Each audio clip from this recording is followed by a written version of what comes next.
Hi, I'm Mark, producer of Roundtable, the TV series born here in New York City at the legendary Manhattan Neighborhood Network Studios.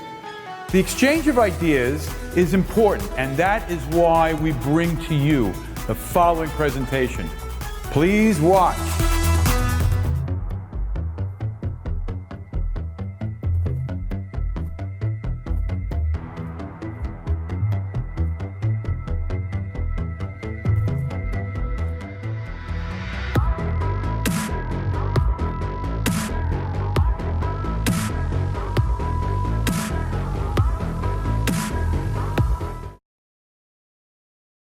Hello and welcome to the Single Shot Show at Manhattan Neighborhood Network. Tonight we visited again our good friend Spencer Throckmorton Gallery, and we wanted to look around and hear about the remarkable collection Spencer has in his gallery this time. Hello Spencer, thank you for being so generous with your time, letting us to see you time after time. So what do you have for New Yorkers this time?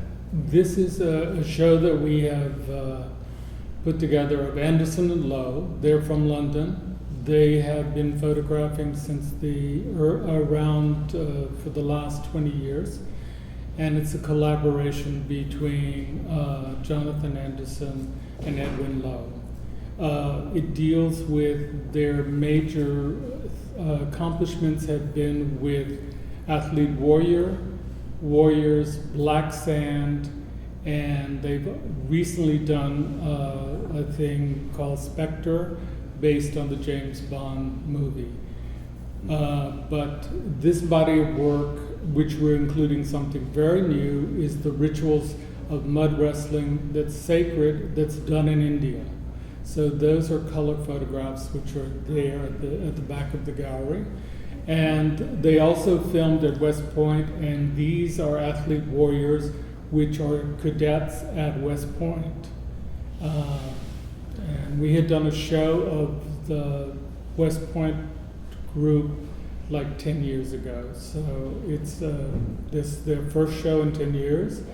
And the classical nude photographs on the back are the Danish team, Olympic team.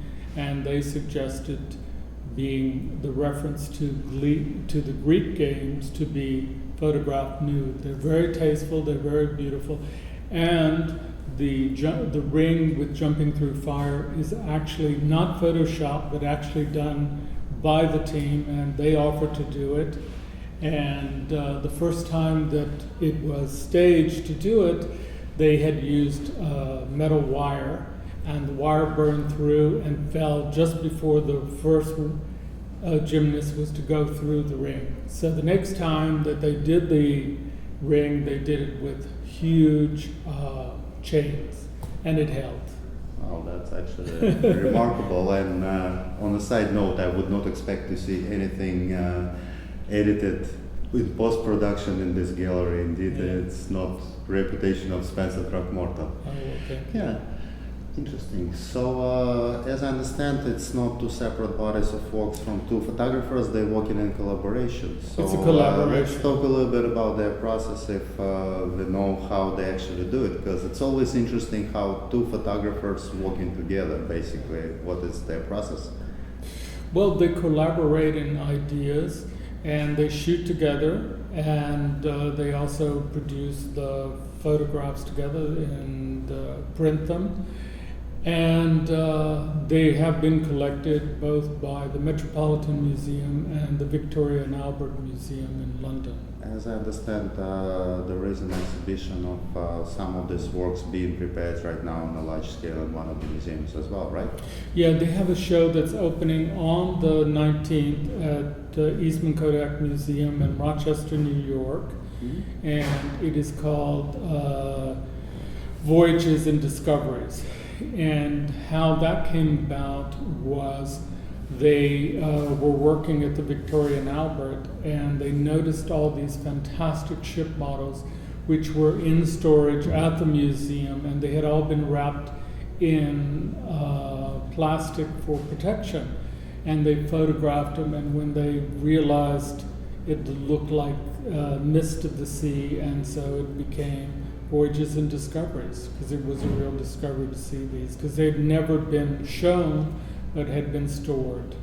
Well, that's truly remarkable. So let's take a look at some of the works we see around and see what we can say about them, right? Collection of West Point students. Yes, these are cadets from West Point. This was done in 2004, and the book was published in 2005 called Athlete Warrior. It shows them as a cadet, and also they were gymnasts, and their participation in gymnastics and in their training, and that's what it shows. So it's Athlete Warrior, as an athlete and as a warrior. Well, as I understand, except for the mud fights, the whole collection in one way or another is talking about gymnastics, not It's just totally athletics. about gymnastics, yeah. Well, indeed, it's interesting. Yeah. It starts with the gymnast from Denmark and the Olympic, which became the Olympic team in 1998, and it ends with the ritual of the mud wrestlers from India in 2019. So it spans a 10-year period. Well, it's indeed a remarkable concept. It's truly interesting how an appearance and the whole energy of the person changing between being dressed in a uniform and being looking as an athlete. It's a completely different part of their personality revealed in a very profound way. Yeah, when they gave a lecture last Saturday, they talked about how changing into the uniform changed them from being a gymnast and to being a warrior, and so it was quite a change in personality.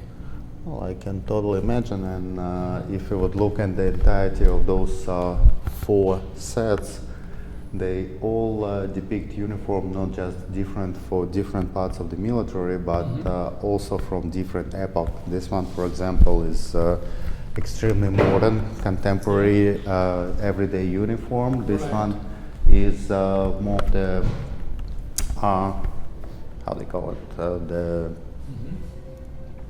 This one is he's a swimmer and a soldier in the army, and so that's it's quite a transition, and they look totally different. Well, it's actually interesting to see how their career ended up to be as an athlete or as a military.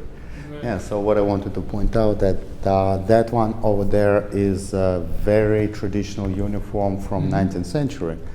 Probably Yeah, well, it's, that's because it's West Point, and their uniforms for the early cadets is a uniform that dates back to the 19th century.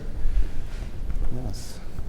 This particular warrior went to Iraq and was in an accident and lost his leg, but he's still a gymnast, and he is still teaching gymnasts today. Oh, so it happened after this image was taken? Yeah, after this image was taken. Well, it's indeed one of those stories that make you want to become a pacifist. Yes, absolutely. This is a really beautiful human being. You can see it from the pictures, and Yes. indeed, if you compare those 2 images, the personality in this one is probably the most profoundly different from one to another. Well, I guess we all are what we do at the moment, That's true. and that's probably what it's all about. Right. And this gentleman, as I understand, wasn't just a military but decorated officer of some sort. Yeah, he was in the Navy, and he was decorated, and here he is as a hockey player. Oh, hockey player. So Yeah. not all of them was gymnasts. One of them is swimmer, another one is hockey player. Well, Yeah. indeed interesting. Yeah, I could see hockey expression over here. Yes. Probably the closest type of sport to military. Yeah. So this, as I understand, is one of the focal points of the collection, the gymnasts, right?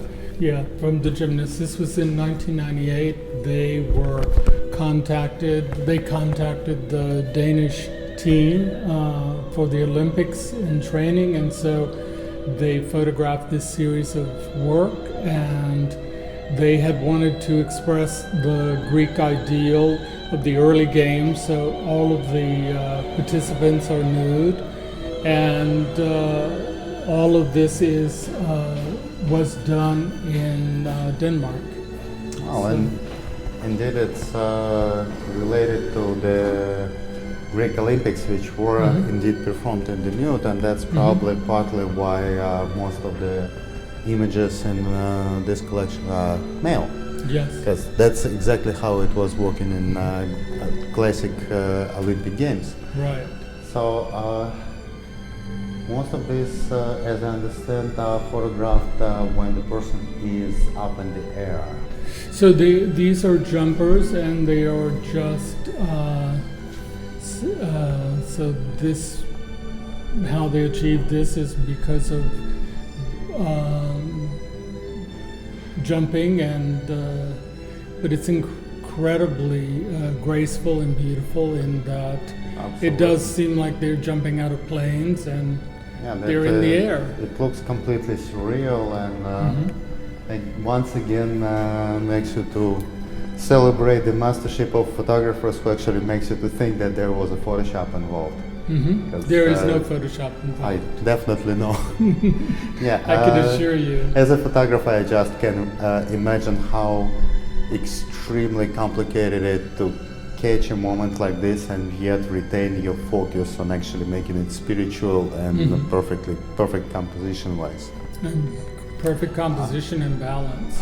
I would imagine those also shot on film, right? Yes, So- this is all the photographs are shot on film. So that's not the situation when you can take 1,000 exposures and choose the best one, Right. which is what digital provided us with. Right. The So, only yeah. digital work is the very latest work, which is done in India for the ritual of the mud wrestling. But this was all shot on film, and Incredible. I can't really say which composition is the most profound. This one probably was the hardest one to time properly. yeah, because it takes the sequence, and everybody had to be totally in sync and timing. Absolutely, yes. And so that's really all extraordinary. posing in almost exactly the same position, Right. which probably was the hardest part. And lined up in graduation, so it's really incredible. Absolutely. One of the few females, as I can see. Mm-hmm. So, what was the significance of the ring? It is featured in bulk of what the collection is, starting from the swimmers in the very beginning and continuing through all the athletes here. Well, I think the significance of the ring is for the 3 rings of the Olympics, and this is the Danish Olympic team, and they are using the circle to show balance and harmony and tremendous athletic power, and that's why they're using the ring. It's because of the Olympic team and for the Olympics. And also, I think in training they use a circle as So one of it's the. one of the training devices. Mhm. Oh, when we was looking at the images of athletes suspended in the air, there was no comparison point, but with the athletes actually stationed on the ground, I can't stop comparing images to classic Greek statues, especially of the athletes. And it's what's striking me is extremely interesting. In some sense, there is clear and present similarity, especially in the way the bodies of the athletes are developed, because essentially they're doing the same sports as the models of the sculptors who was making those sculptures. But In ancient times the as whole present. posing is so, how should I say, revolutionary and so active that it creates a very striking contrast with much more, how should I say, conscious posing. The Greek sculptors was using much more traditional and probably in a way petrified in a specific canon. That's In a right. way, photographers here referring to this canon only to defy it with more profound imagery. That's correct. You're right. It's very interesting. And also, they one of the circles is the flaming circle, which was done live. This is not photoshopped. They pass through the burning circle, and it's suspended by a chain. And they were offered to have it photoshopped, and the team said, "Absolutely not. We want to do it as a feat Indeed, a remarkable work. of endurance." Right, so as I understand, this one is image that summarized the whole collection we just seen, right? Yes, all of the athletes together on the stadium in Denmark at 5 in the afternoon And what year this photograph was taken? in 1998. 1998. It's actually quite remarkable because just the whole aesthetics, the posing, even the architecture reminds me of the way athletes was portrayed in 1930s. Yes, exactly. In Soviet In Union, in 1932, Germany, yes. and everywhere in Europe. Yeah, and it's the classical reference to that. absolutely, Yeah. and it's indeed a remarkable job. And at the same time, they still managed to put some innovative composition approach that suggests that this is not the photo from the period; it's the photo talking about the period. Right. As I understand, the images related to ritual mud fighting. Mud wrestling in Mud India. wrestling. It takes place at a certain time, a celebration, and they train all year for this ritual, and it's done on a sacred ground, and that's why they don't wear shoes, and it's all done in a mud arena because it's on Earth, and it is an honor to Mother Earth, and So the significance of the ritual is connecting to Earth, yes, essentially. yes. Wow. And I can see that some of their models on those photographs are actually not Indians, like this. Yeah, they're for actually example. Indians. They're all Yeah. Indians. Yeah, it's just that it's southern India, so they're all Indian. It's just because they're covered with mud. I was just wondering if maybe somebody from European countries also come in to participate. No, it's only allowed the Indians to do it. Interesting. Well, And it's a indeed. lot of training to do it. So as I understand, this whole section is talking more about before and after, essentially. Yeah, before the game and after the wrestling game. And these photographs are the most modern part of the collection. Yes, these were done in 2018 and the beginning of 2019. And you was mentioning that for this and it's the collection. first time they've ever been shown.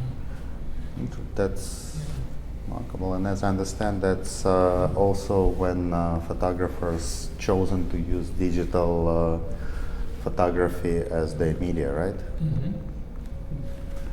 Oh. No matter whether they use film or digital, they still have approach to photography that strongly suggests film photography in many ways. Oh yeah, absolutely. They are film photographers, so it really comes through even in this. And we're recording. So in the training for the mud wrestling, it is really a yoga position, and that's what you have here, is a yoga position, and so yoga comes from India, and it is very much a part of their training, and that is very evident in these two photographs. Oh, that's very interesting. And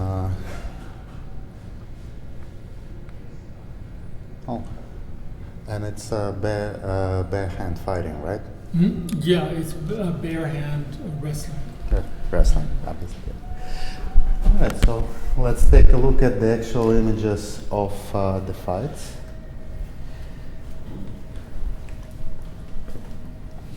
And Just one image of the fight, and then these are the yoga training positions, and then one fighting position. so The collection essentially is mostly talking about the preparation process, and this image, in a way, it's a focal point showing what all this rigorous training is actually designed for. So, That's correct. So I keep on wondering about those fights. Probably I should look into them later on, but I wonder if you know if they have, how should I say, any kind of a winner of those fights, or the fights are just happening for the process of the fight of the wrestling. I think it has to do with the wrestlings, but they are champions, and it's a ritual that's been going on for thousands of years. It's not a modern ritual. It is one that has endured since for India for 1,000 years. Well, the mere environment in which all these photographs are taken, suggesting that just the buildings in which it's going on are been around for quite a while, and the whole environment is actually a very interesting part of the photographs. The poses, the models on the photographs are indeed extremely expressive, but without all this sandy look and all those older stones, probably wouldn't be the same. And at the same time, if you would look closer on a further background, you can actually see everyday Indian life happening right over outside the window. Yeah, this is their gym. This is the sacred exhibition hall where they do the actual training and competition.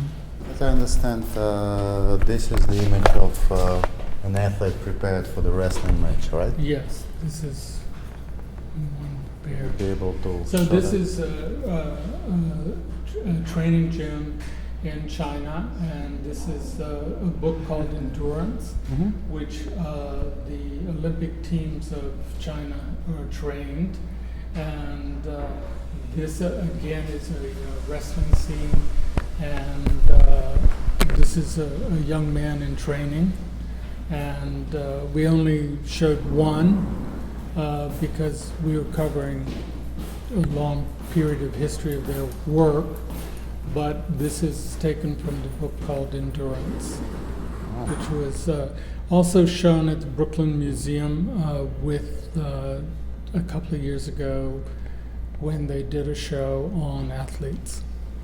Wow. It's interesting how in some ways the imagery suggests the similarity, even though it's two completely different cultures.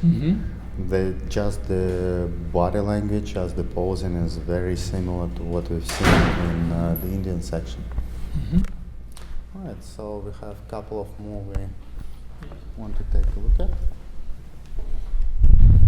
This one is also part of the athletes. The gymnast from Denmark. Gymnasts. But it's incredible, it's so free, and the positioning, you have to be so quick to catch this. Yeah, absolutely. But it's totally free and aerial.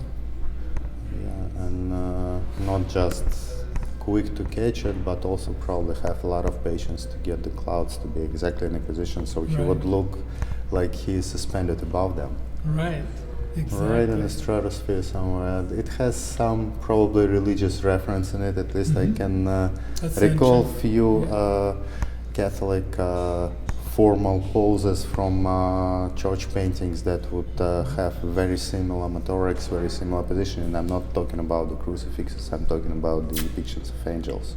Right. Yes. That's correct. Oh, it's indeed in a way... The freedom is just astounding. The position of the clouds, the hidden figure, and the arms extended. It's extraordinary. This is perfect. It represents one of the photographs from Black Sand. It's for the surfers from Taiwan, and the sand in Taiwan is very black, volcanic sand, and they have a fantastic surfing community of athletes who surf in the waves of Taiwan, and this is one of their surfers. The publication is called Black Sand, And So the model is actually Taiwanese, right? yes, he's Taiwanese. It's so interesting because in a way the whole body structure, body language, the posing, even the tattoos are so reminiscent of surfers from United States. It's one of those moments when you remember that some things are truly international and doesn't change from place to place, even though the geography or color of the sand may change. Yes. And as I understand, there is only one image remaining that we didn't see. Yeah. So which one is this? So this is the last image from the collection we didn't talk about. So which one would that be? This is a gymnast from Puerto Rico, and he's training for the Olympics for the American team. And his name is Diego Lazar. And this was done in the around 2015. Well, on a general note, a lot of the images that was shot quite recently actually reminiscent of what I was mentioning before of the traditional Olympic aesthetics. At one point they're referring to classic Greek Olympics. In some other images they're referring to early 20th century Olympic aesthetics and culture. And this one in a way also, if I wouldn't know from what you just told me, I would think that it was 1970s, the latest 1980s. Yep. Just the whole aesthetics, the It's positioning. very classical in Absolutely. the tradition, the gymnastic Olympic training. Wow. Thank you Thank very you. much, Spencer. Thank you. Looking forward for Thank you. seeing more of the great exhibitions. Thank you.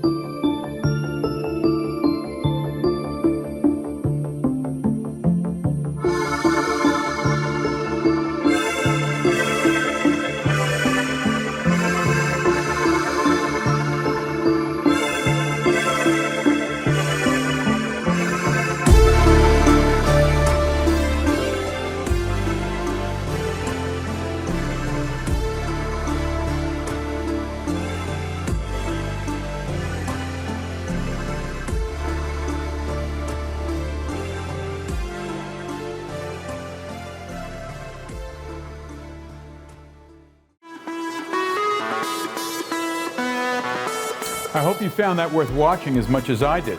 I'm Mark for Roundtable. Thanks for watching. See you next week.